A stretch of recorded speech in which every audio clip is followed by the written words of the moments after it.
Hi, my name is Hannah. Welcome back to my channel, Savage Reads.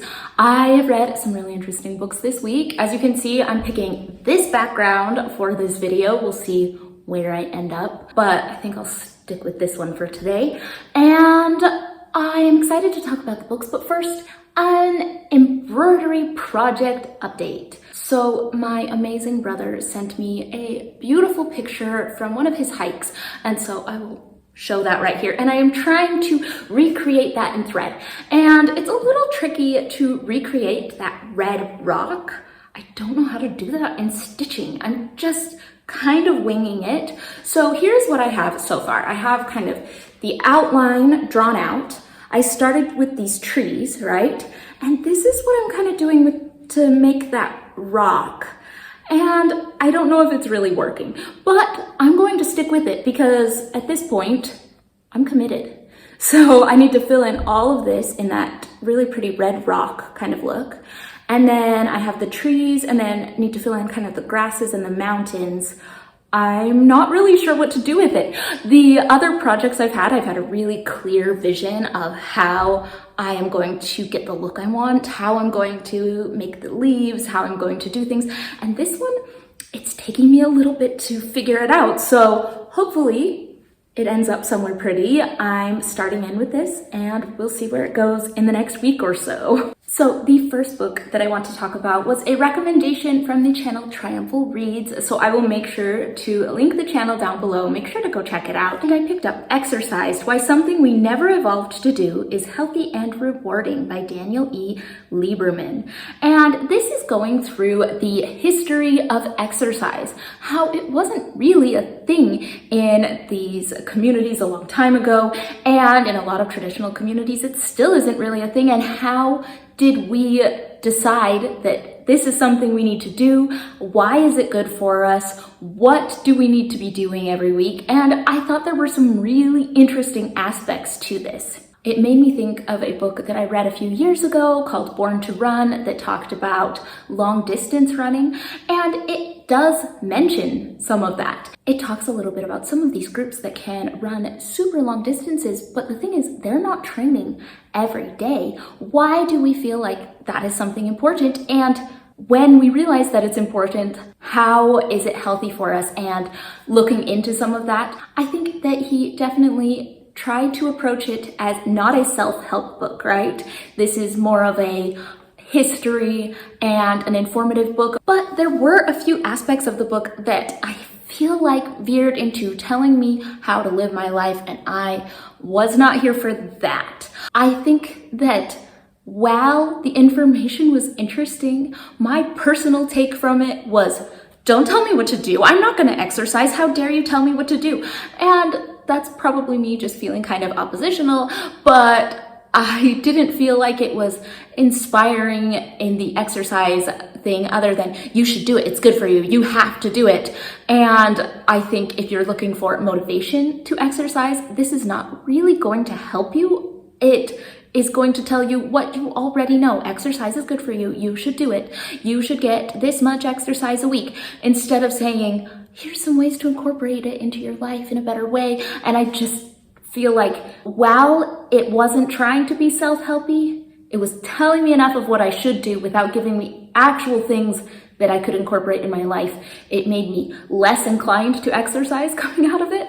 But overall, it was very interesting. I had a good time with the book. I just think for a book about exercise, I don't feel like I was more inclined to want to exercise after reading it, but learning about some of the history of exercise and how that has become a part of our lives is very interesting. And so, yes, I do recommend if you want this, but if you're looking for something to motivate you to go out and be active, at least for me, I don't feel like it did that. This next book was a recommendation from Caitlin at Bandy's Books. And if you aren't following her, please go follow her. All of her book recommendations are so good. So I picked up While You Were Out, an intimate family portrait of mental illness in an era of silence by Meg Kissinger. And this author spent so much time in her career working as a journalist to try to expose the problems with how we treat people with severe mental health issues. And this book is a very personal work for her. It is talking about her family and her experience with all of her siblings and their mental health struggles, and how difficult it was to talk about and to get the treatment that they needed. And I think at points it was very heartbreaking, but I think the author not only had a very interesting story to tell, memoir-wise, she had a lot of research and a lot of experience in studying the effects of the system in the United States for people with mental health difficulties, especially severe mental health difficulties, the ones that can be scary and can really affect families. How do we go about helping these people? And I thought this book was excellent, a 5-star memoir, because the author not only has the good story, she can tell it well. Because of her journalist career, she has so much good context that she can add to this. She can talk about her work and her career, and I think this was really well done. An excellent book in talking about mental health. I highly recommend it. Just thought this was an excellent book. Thank you so much, Caitlin. I love this one. This next book was a recommendation from the channel Scotty Cherie Reads, so make sure to check out her channel down below. And I picked up Nightwatching by Tracy Sierra. And this book is following a mother who wakes up in the night to hear an intruder in the house. And she grabs her children and goes to hide. And she is trying to hide from this intruder that is looking for them. And that is the basis of the book. We have a lot of flashbacks about what led to this point, and then you get what comes after. And it was very, very good at building that suspense. So if you like thrillers and you want a book that really builds suspense, this is good. This book was almost too suspenseful for me. The mom scared for the safety of her kids, and that suspense just building up was almost too much for me to read. And so that was really hard, but it was gripping. I couldn't stop. I had to know what happened. I had to make sure everything was okay. And at a certain point, I got really angry with the men in this book all being the worst. The men in this book are just terrible. Absolutely terrible. Don't believe her. Treat her like she's stupid. Even the characters that are shown to be not that bad are just awful and treat her so poorly, and it was really frustrating. I mean, it added to a little bit of that suspense, that just feeling of, no, stop it, believe what she's saying kind of feeling. But oh, did it almost make me nauseous with suspense at some points? Yes. So it was suspenseful. I don't feel like the mystery was very mysterious or difficult to figure out. I don't feel like we were really looking for clues. I knew kind of where it was headed the whole time, but just the author's ability to create that suspense was really good. So if you like that feeling, you're gonna like this book. If you're looking for more of a mystery or horror, you're not really gonna get it. This is suspense. This is a suspense thriller. And I do think it did a great job at that. I don't need my heart beating at like 1,000,000 miles per hour in my day-to-day life. So the next book that I'm going to talk about, I wanted to pick up after reading the author's other work, Word Slut, and this book is Cultish, The Language of Fanaticism by Amanda Montell. And this is following everything from cults to fitness gurus to social media people, and talking about the language that they use and how it is used to form groups and to make them feel part of a group and maybe make them make decisions they might not otherwise have made. And I thought that this book was really interesting. I had a good time. I think having read Word Slut first, I thought that that book didn't ever delve as deeply as I wanted it to in any of the subjects. And so I was expecting that in this book. And I think, yes, there were some parts that the author didn't really explore or didn't really talk about maybe the history of the language behind it as deeply as I would expect. But going from Word Slut to this book, I thought this one was better. I thought it was really good that way. I thought that it had enough interesting ideas that could really make you think.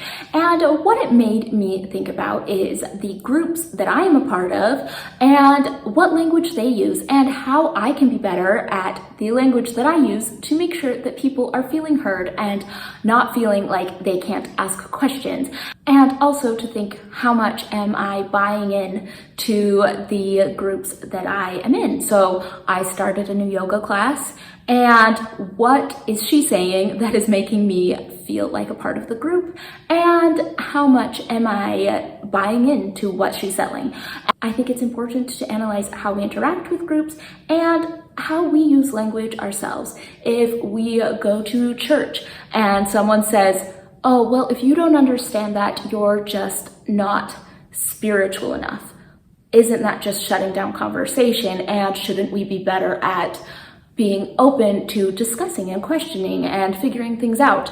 And so I think the language that we use and the way that we talk can be a way to shut people down and force them into conforming, or it can be a way to open up discussions and help people. Even in family life, are you telling your kids, just because I said so, that you are using are shutting down conversation or making it feel that people can't leave and people can't have differences of opinion? And so I thought that was really interesting. I also liked that she was talking about how most of these groups have specific words that they use that aren't real words, but they're little abbreviations. They are terminologies. It is a way to form a cohesive group. And so what I've learned, I am not good at creating a cult here on YouTube. Social media uses different words and terms to create these groups, and I think I'm not good at it. So drop below any terms that we should use here on this channel to make it more like a cult. Just kidding. But it was interesting that way to see how much social media influencers are influencing how you think because of the words that they are using. And so, very interesting. I do recommend this book. I think you just need to go in with a little bit of lowered expectations. It's not going to be as much of an in-depth linguistics analysis. And if you go into it thinking it's going to be that, you're going to be a little disappointed. But if you go into it thinking this might lightly skate over some topics and give you some fun ideas, then yes, I think that you will really like this book. It's a fun one. And that is what I have read in the past week or so. If you have any thoughts on these books, let me know in the comments down below. And I will see you all on the next one.